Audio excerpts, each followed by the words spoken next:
Hello students, आज हम बात करने जा रहे हैं इंफॉर्मेशन टेक्नोलॉजी में। जो हमारा टॉपिक है वह है EDI, यानी कि electronic data interchange.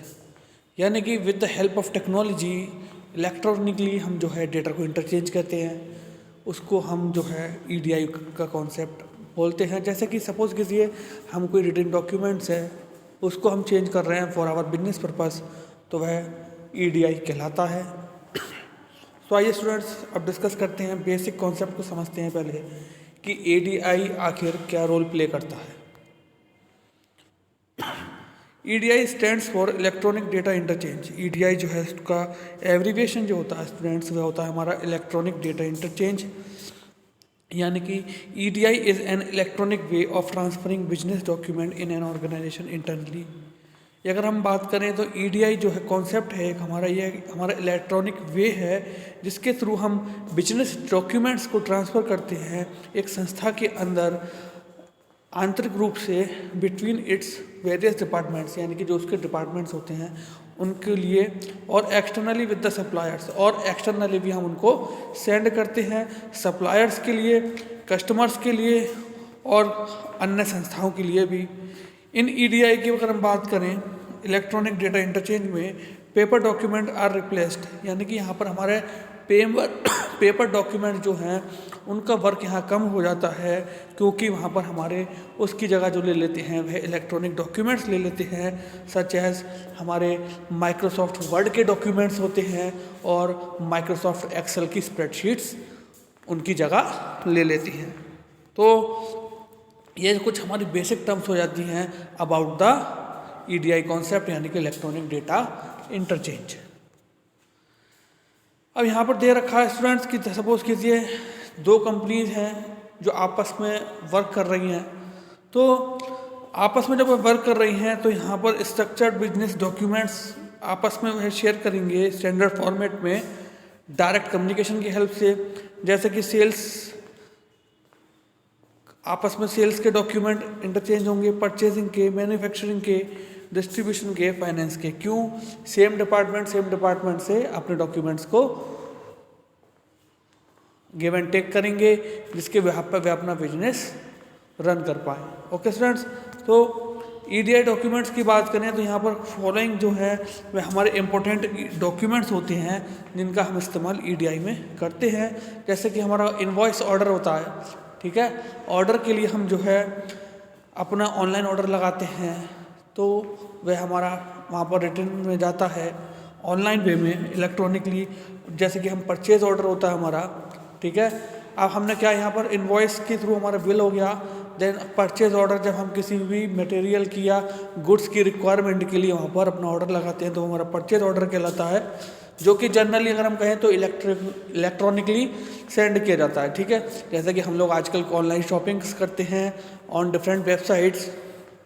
Then shipping request, जब हम अपने परचेज जो ऑर्डर को वहाँ पर फिक्स कर देते हैं तो हम जो कंपनी होती है जो कि हमारा ट्रांजैक्शन परफॉर्म कराती है बिजनेस का, वह शिपिंग की रिक्वेस्ट को भेज देती है, यानी कि ऑर्डर को डिस्पैच करने के लिए, ठीक है। देन एक्नॉलेजमेंट के थ्रू हमें पता लगता है कि हमारा जो पर्टिकुलर प्रोडक्ट है वह किस डेट को हमें डिलीवर्ड होगा। देन बिजनेस करस्पॉन्डेंस लेटर, उस करस्पॉन्डेंस लेटर पर जब टोटली लिखा होता है कि वहाँ पर रिसीवर कौन है, सेंडर कौन है, क्या उस पर्टिकुलर जो ट्रांजैक्शन है उसकी क्या ID है, ये सब हमारा बिजनेस करस्पॉन्डेंस लेटर में होता है। देन फाइनेंशियल इंफॉर्मेशन लेटर में हमारे जितने भी फाइनेंशियल टर्म्स हैं उनको डिस्क्लोज करके कंपनी के बीच उसको ट्रांजैक्ट किया जाता है। अब हम स्टूडेंट्स बात करते हैं क्या क्या स्टेप्स को हम फॉलो करते हैं EDI सिस्टम के अंदर, यानी कि कौन कौन से वो हमारे इंपॉर्टेंट स्टेप्स होते हैं जिनको फॉलो करते हैं हम EDI सिस्टम में। तो यहाँ पर हमारे सामने कुछ निम्नलिखित स्टेप्स हैं जिनको हम जो है EDI सिस्टम में फॉलो करते हैं। अब प्रोग्राम जनरेट्स अ फाइल, अब यहाँ पर जो है जो प्रोग्राम होगा वह जनरेट करेगा एक फाइल को that contains the process document, जो कि अपने पास रखता होगा एक प्रोसेस डॉक्यूमेंट को जो कि ऑलरेडी प्रोसेस हो चुका होगा। The document is converted into an agreed standard format. अब यह जो हमारे पास प्रोसेस डॉक्यूमेंट है उसको कन्वर्ट किया जाएगा एग्रीड स्टैंडर्ड फॉर्मेट में according to the norms of companies. The file containing, अब वहाँ पर जो फाइल होगी वह कंटेन करेगी डॉक्यूमेंट्स को जिसको सेंड किया जाएगा इलेक्ट्रॉनिकली नेटवर्क पे। अब जो ट्रेडिंग पार्टनर होगा वह रिसीव करेगा उस पर्टिकुलर फाइल को जो कि सेंड की गई है अभी, उसको वह ट्रेडिंग पार्टनर जो होगा वह रिसीव करेगा। अब वहाँ पर क्या होगा, एक्नॉलेजमेंट, यानी कि this message was received by this receiver. यह एक्नॉलेजमेंट सेंडर के पास, यानी कि जहाँ से ओरिजिनेटिंग ऑर्गेनाइजेशन है, जहाँ से कि वो हमारे पास डॉक्यूमेंट सेंड किया गया है, उस पर as a feedback, as acknowledgement message वापस जाएगा कंफर्मेशन का। ओके स्टूडेंट्स, तो यह कुछ बेसिक स्टेप्स होते हैं हमारे जो कि ई कॉमर्स में हमारी ईडीआई सिस्टम के अंदर फॉलो होते हैं। अब बात करते हैं स्टूडेंट्स हम कि क्या क्या हमारी एडवांटेजेस रहती हैं, क्या क्या हमारी एडवांटेजेस रहती हैं। अगर हम बात करें ईडीआई सिस्टम में, तो सबसे बड़ा अगर हम बात करें तो हमारे पास कुछ निम्नलिखित लाभ हैं जो कि हमें ईडीआई सिस्टम से होते हैं। तो अगर हम बात करें तो सबसे पहले हम बात करते हैं reduction in data entry errors, यानी कि यहाँ पर हमें जो है कमी आती है, क्योंकि पेपर वर्क और इलेक्ट्रॉनिकली वर्क में जो हमारे एरर के चांसेस रहते हैं वह काफ़ी कम रहते हैं। तो chances of error are much less, यानी कि जो हमारे यहाँ पर गलती के चांस होते हैं वह कम हो जाते हैं जब हम कंप्यूटर को डेटा एंट्री के लिए इस्तेमाल करते हैं उस समय के लिए। शॉर्ट प्रोसेस लाइफ साइकिल, यानी कि अगर हम बात करें तो यहाँ पर हमारी जो लाइफ साइकिल है, पूरी प्रक्रिया है, वह थोड़ी छोटी रहती है, यानी कि ऑर्डर जो हम करेंगे वो can be processed as soon as, यानी कि वह प्रोसेस हो जाता है हमारा एज सून एज, यानी कि जितना जल्दी हो सके कि वह सिस्टम में एंटर, यानी कि सिस्टम में एंटर होने के बाद वह ऑर्डर हमारा बहुत जल्द से जल्द पॉसिबल हो जाता है। It reduces the processing time of the transfer document, और यह उस मैनुअली जो हमारा डेटा ट्रांसफ़र होता है उससे कम समय लेता है ट्रांसफ़र होने के लिए, उससे कम समय लेता है स्टूडेंट्स ये ट्रांसफ़र होने के लिए। देन नेक्स्ट है electronic form of data, electronic form of data. अगर हम बात करें तो इट इज़ क्वाइट इजी और शेयर द डेटा, यानी कि अगर हम बात करें तो ये हमारे पास बहुत ही इजी, बहुत ही कंफर्टेबल प्रोसेस हो जाती है डेटा को इलेक्ट्रॉनिकली ट्रांसफ़र करना from one computer to another computer as it is present in electronic format. क्योंकि हमारा डेटा जो है वह हमें अवेलेबल होता है इलेक्ट्रॉनिक फॉर्मेट में। So with the help of, यानी कि इलेक्ट्रॉनिक डॉक्यूमेंट्स की सहायता से हम जो है वह इजीली डेटा को एक कंप्यूटर से दूसरे कंप्यूटर तक ट्रांसफ़र कर पाते हैं। Next and last and very interesting जो हमारा एडवांटेज है वह है रिडक्शन इन पेपर वर्क।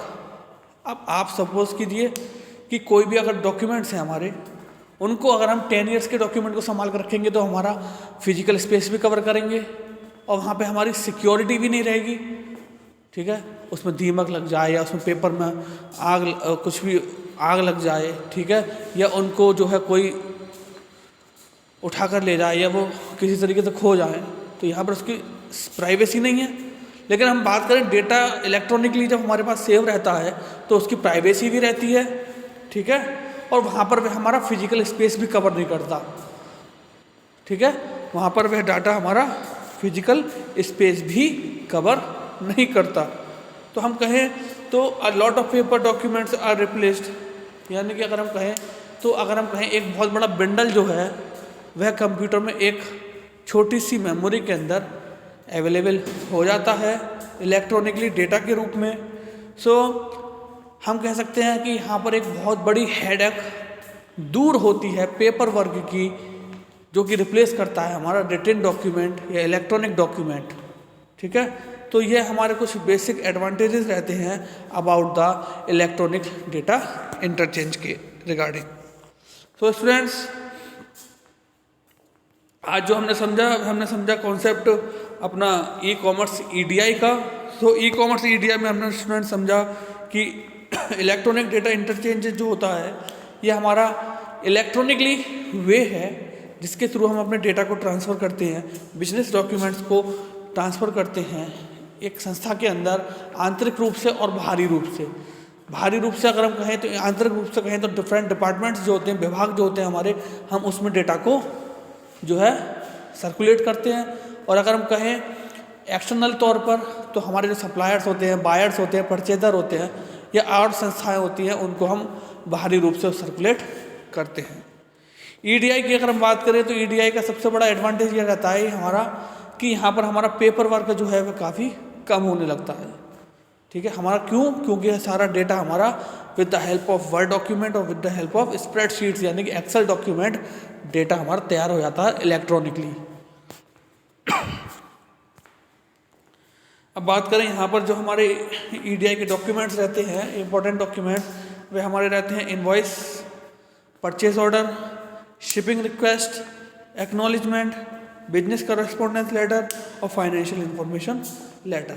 यानी कि स्पेस यहाँ पर स्टेप्स में भी बताया गया है इस चीज़ को कि जब प्रोसेस जनरेट होकर सेंड हो जाती है और जब रिसीवर उस प्रोसेस को रिसीव कर लेता है तो वहाँ से उसको एक्नॉलेजमेंट मैसेज भेजना पड़ता है, जिसको हम जो है फीडबैक मैसेज या कन्फर्मेशन मैसेज भी बोलते हैं। ठीक है, यानी कि यहाँ पर जो है उसको एक्नॉलेजमेंट बताया गया है। एडवांटेजेस की बात करें स्टूडेंट्स तो reduction in data entry errors, यानी कि डेटा को एंटर करने में जो एरर्स आते हैं वो उसमें कमी आती है। लाइफ साइकिल जो होती है वह प्रोसेसिंग लाइफ साइकिल जो होती है यहाँ पर वह थोड़ी शॉर्ट होती है, यानी कि छोटी रहती है। और यहाँ पर जो डेटा हमें अवेलेबल होता है वह इलेक्ट्रॉनिक फॉर्म में होता है। और सबसे बढ़िया और अच्छा एडवांटेज जो है जिसकी वजह से हमारा एक बहुत बड़ा हेडेक और स्ट्रेस दूर होता है वह हमारा होता है students reduction in paper work. Okay, तो ये था हमारा basic concept about the EDI, electronic data interchange. So I hope students आज का लेक्चर आप लोग के अच्छी तरह समझ में आ गया होगा। सो आज के लिए thank you very much, have a nice day.